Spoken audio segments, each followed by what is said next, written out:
O show do Iron Maiden no Rock in Rio foi impecável. Você viu esse show? O que você achou? A gente vai falar sobre isso agora. Meu nome é Rodrigo Clark e vamos falar de rock and roll.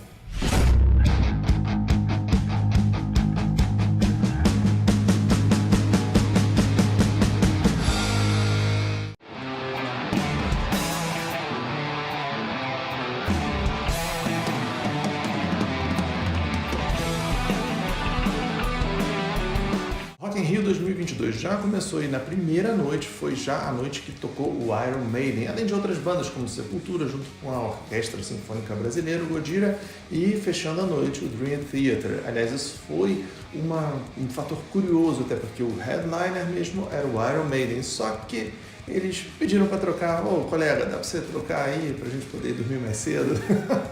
Então o show do Iron Maiden ter sido adiantado foi uma vantagem até, e o show do Iron Maiden foi sensacional, mas eu vou dizer que não foi surpreendente. Por quê? Porque a gente já sabia que ia ser bom pra caramba, tu já sabia também, né? Fala a verdade. O show foi muito bom e isso não é nenhuma novidade. O Iron Maiden tem feito shows bons há pelo menos 40 anos. O show dele foi muito bom. O de 2019 eu comentei, a gente falou aqui no canal, foi sensacional, teve uma apresentação de palco, uma performance e todo aquele visual que foi muito maneiro. E esse ano também não foi diferente, aliás, foi até melhor. Em termos de visual, o show fez encher os olhos. Os cenários que o Iron Maiden trouxe nesse show foi um espetáculo à parte. Esse show também teve uma outra peculiaridade, mas antes de eu falar disso, claro, você que está chegando agora aqui no canal, não dá mole, se inscreve aqui porque a gente fala de Iron Maiden e outras bandas que você gosta. A peculiaridade está no repertório da banda, porque acontece o seguinte, o Iron Maiden foi e lançou esse álbum, Senjutsu, no ano passado, que aliás acabou de fazer um ano. Isso é uma outra curiosidade muito interessante. O Iron Maiden tocou no dia 2 de setembro, que foi o dia de aniversário de um ano de lançamento do Senjutsu. E aí eles, quando lançam um trabalho, o Iron Maiden tem um histórico de ter feito isso, né? Já desde lá do Powerslave, quando você ouve o Live After Death, você escuta lá no repertório do álbum Aces High, 2 Minutes to Midnight, a própria Powerslave, Rime of the Ancient Mariner, músicas do Powerslave.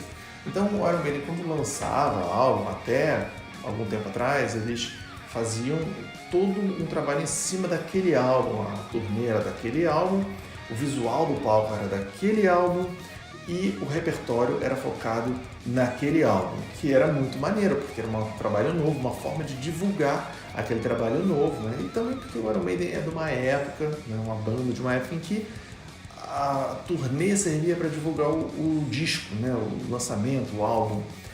E agora acontece o contrário, não com o Iron Maiden, mas com a música de maneira geral. Os artistas lançam um disco, um trabalho novo para justificar a turnê, né? Então o que importa mesmo é o show. Aí o Iron Maiden tinha essa conduta de lançar um álbum e tocar a maioria, ou quase o álbum inteiro, o que era muito legal, salvo no caso de repente o álbum não ser bom, porque é muito raro no caso do Iron Maiden, mas já aconteceu. Como por exemplo no Virtual Eleven, aquele álbum de 1998, eles tocaram. Eu fui nesse show, era com Blaze Bayley ainda, então eles fizeram um show com... o disco tem 8 músicas, eles tocaram 7 das 8 músicas. 7 músicas, o álbum inteiro praticamente. A única música que eles não tocaram é a última faixa, que é Como Estás Amigo, que é uma música bem lentinha e tal, ia quebrar a dinâmica do show, eles não botaram. Senão teriam botado também. Mas esse álbum eu acho meio chato, acho bem ruim. Mas agora não. Agora o que eles fizeram nesse show, nesse show do dia 2 de setembro? O que eles fizeram? Eles tocaram 3 músicas só do Senjutsu. Senjutsu! Eu achei que eles fossem tocar muito mais. Por quê? Porque é o Iron Maiden. Mas eles não tocaram. Estranho, né? Eles não lançavam um álbum desde o Book of Souls, que é de 2015. Então tinha bastante tempo sem lançar um álbum. E eles chegaram a fazer turnê, como eu falei, eles tocaram em 2019, mas eles tocaram basicamente músicas do passado, coisa que eles já tinham feito antes, né? Eles já tinham feito uns 10 anos antes, eles tinham feito uma turnê só de músicas do passado. Aí agora eles fizeram, né, em 2019, um show com músicas antigas, que foi um presentão para os fãs, porque é uma coisa muito legal de ver, com todos aqueles grandes sucessos do Iron Maiden, mas isso também deixa um pouco de um gosto de fim de carreira, né? Eles estão assim meio que se despedindo, que é meio triste. Mas nesse show de agora, de 2022, o repertório foi um mesclado de músicas do Senjutsu, que foram bem poucas, né? Foram só 3 músicas que tocaram, e logo de cara, eles abriram um show com 3 músicas do Senjutsu, a própria Senjutsu, tocaram depois Stratego e The Writing on the Wall, os 2 singles desse disco, e acabou. Aí acabou o Senjutsu, tanto que teve uma leve pausa ali para eles trocarem o cenário. Então a primeira parte do show com essas 3 músicas foi com um cenário, o cenário de Senjutsu, tudo com aquela temática japonesa. O Ed entrou no palco lá, o Ed Samurai, né? E foi também uma coisa diferente, né, do show do Iron Maiden, porque o Ed costuma entrar mais pro final, na música Iron Maiden mesmo, e é um Ed específico daquela turnê, daquela decoração de palco. Né? Costumava ser assim. Agora não, agora já entrou o Ed de Senjutsu logo no começo. Por quê? Porque o bloco de Senjutsu era só aquele. Depois entraram outros Eds, né? Entrou o Ed no The Trooper e tal. Mas a gente vai falar já daqui a pouco. E aí fechou esse primeiro bloco. E aí quem assistiu pela televisão teve assim o dissabor de ter que assistir lá um repórter falando uma abobrinha lá, só pra encher linguiça, né? Tem isso. E aí veio o bloco seguinte, começando com Revelations. Aí veio só música, né, clássico das antigas, Revelation de 84, né, do Peace of Mind. Depois eles tocaram Blood Brothers. E em seguida veio Sign of the Cross com uma decoração fantástica, um som bem soturno, combinando com aquela luz vermelha e a decoração toda de igreja católica. Né? Por quê? Porque essa música ela é baseada no livro do Humberto Eco, né, que é o The Sign of the Cross, é o nome da rosa, e a decoração está de acordo com a letra da música. O próprio Bruce Dickinson se vestiu a caráter, ele se vestiu a caráter em vários momentos, né? Ele encenou na hora que eles cantaram Hallowed Be Thy Name, que para mim é uma das melhores músicas do Iron Maiden de longe. Nessa música tem, logo no começo aparece uma forca pendurada do palco e depois aparece uma cela, assim, que ele canta ali de dentro da cela, porque afinal a música trata, né, de um condenado à morte esperando os momentos lá para a execução. Tem até um momento que ele para e olha para o céu, você fica até meio preocupado, o que houve? Será que ele está passando mal? Não, ele estava encenando, sabe? Ele estava ali assim, tipo, encenando, ele encarnou o personagem da música. Demais, né? Pô, o Bruce é sensacional. Com 64 anos, o cara correu de um lado para o outro, se entregou totalmente para esse show. Então, quem foi no show, quem assistiu a televisão, não desgrudou um segundo, né, do palco, porque foi um espetáculo maravilhoso. O que a gente já esperava da Iron Maiden, mas, mais do que isso, eles superaram muito, pelo menos para mim, as expectativas.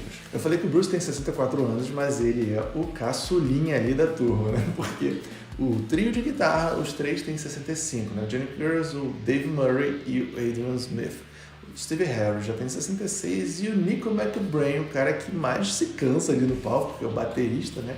Talvez o Bruce um pouco mais, mas o batera, cara, tem 70 anos. 70 anos de idade e tá lá, né? Botou lá a calça legging dele, tocou, fez um show, né, sensacional. Aliás, a bateria dele, você reparou na bateria do Nico McBrain? Toda desenhada com motivos do Iron Maiden, os Eds ali, você viu o The Trooper bem claro, você viu no bumbo aquele desenho, né, de uma mandala, de um afresco de igreja, né? Você vê assim, representando a música da Sign of the Cross, tá lá, quando toca a música, eles botam o cenário de Sign of the Cross, fica lá, bem latente. E na sequência veio Flight of Icarus. A ordem das músicas tá tudo aqui na descrição do vídeo, tá? Esses são essas aqui, ó, você que é curioso, tá aqui, eu vou botar aqui do lado também. Tá aqui a ordem, isso aqui foi o setlist que eles tocaram, 15 músicas. Então depois de Sign of the Cross veio Flight of Icarus, com mais uma performance, o Bruce com lança-chamas, porra. Legal demais, né? Aí depois veio Fear of the Dark, o Bruce também vestido a caráter, com aquela cartola, aquela máscara com narigão que ele usa nessa performance dessa música. Hallowed Be Thy Name, que eu citei. Depois Number of the Beast e Iron Maiden. E aí eles fecharam mais um bloco. Iron Maiden é tipo uma música meio que despedida, mas é aquela despedida de tipo, ó, a gente tá saindo, mas a gente já volta, tá? Vamos, a gente vai dar um tempo ali na coxinha, beber uma água. Vocês fazem de conta que estão pedindo bis, a gente fez de conta que saiu, mas a gente volta pra tocar mais música. E foi o que eles fizeram. Aí no bis eles tocaram The Trooper, clássico, indiscutível, né? Que não pode faltar em nenhum show do Iron Maiden. Depois eles mandaram The Clansman, que é uma música daquele disco que eu falei, o Virtual Eleven, uma música que trata, né, da guerra lá, da batalha dos ingleses contra os escoceses, vista pelo ponto de vista dos escoceses. Tem até um filme disso do William Wallace com o Mel Gibson, mas você tá ligado. E o show termina com duas músicas que é uma escolha ousada. Run to the Hills e Aces High. Por que escolha ousada? Porque essas músicas exigem bastante do vocal. Então, por isso, era o que era de se esperar que eles colocassem no começo. Inclusive, em 2019, quando o Iron Maiden tocou no Rock in Rio, Aces High foi a primeira música. Eles abriram com Aces High e aí, nesse show de agora, 2022, eles encerraram com Aces High. Essa música, você pode ouvir a versão do Power's Day ou a versão lá de estúdio. O Bruce tá com uma voz animal. E aí nesse show ele até deu uma segurada. Mas o Bruce não deixou nada a desejar. Nada. O Bruce teve uma performance espetacular. Tanto o Bruce como todos eles, né? Eu achei que, em termos de guitarra, foi um grande show do Dave Murray, com solos maravilhosos.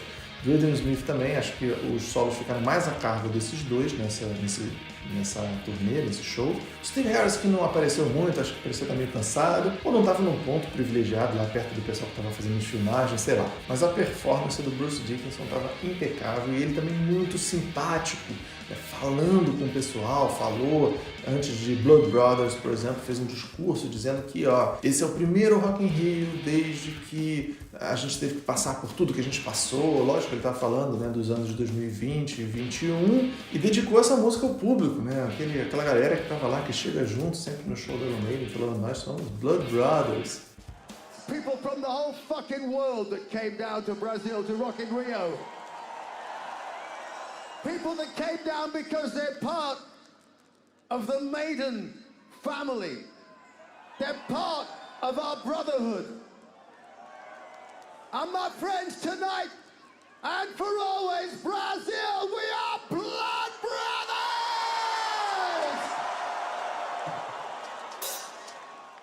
Convocou o público várias vezes, né? Scream for me, Brazil, Scream for me, Rock in Rio, como é de praxe do Bruce, já é um bordão dele, então foi muito, muito simpático, ele foi muito cativante, ele sabe conduzir toda aquela galera, né? Pô, centenas de milhares de pessoas e ele ali, com aquela galera na mão.